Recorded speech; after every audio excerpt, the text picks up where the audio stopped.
Amendment number three? Yeah.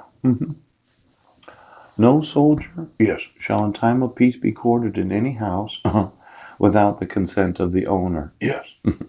And since I'm the father of the five sons that were taken from me, yes. Somehow I thought that the Marines, ouch, thought that they had the right to live at the same location as where my sons have been living. Yes. Now, let's look at it.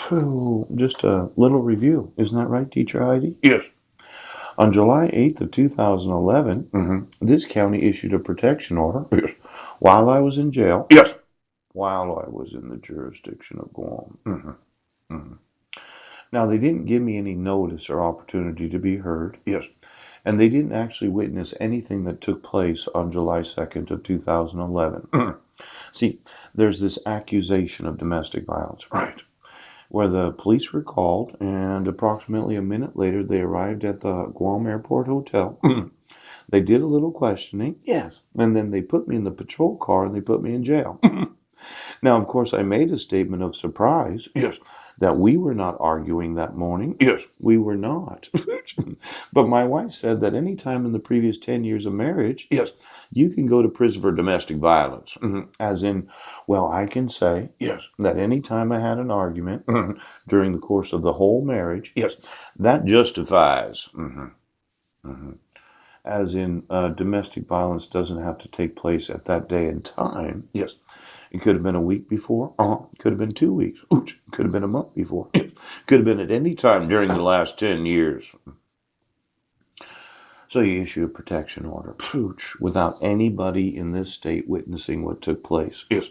And the officers that did show up to that Guam Airport Hotel, yes, they asked me, yes, and actually we weren't having any argument.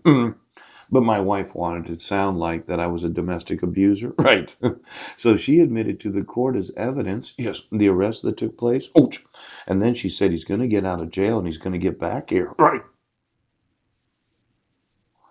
And you had continuing exclusive jurisdiction over the minor's name.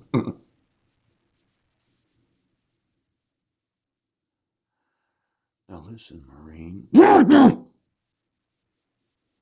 I'm going to want to know all the active duty, yes, enlisted personnel of the United States military that have all sworn on oath to defend the Constitution, that have resided in Clallam County for the last 8 years, yes, 3 months and approximately 25 days.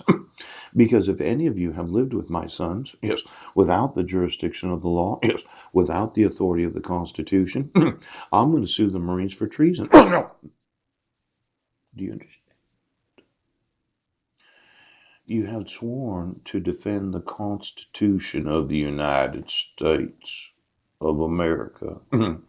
Now, this military law where you're subject to that, if you ever received an order from any person in command, yes, that said, well, you're just going to have to live with Paul's boys, yes, and you have to watch them and protect them, the Constitution would say those orders that you received were not enforceable. Yes.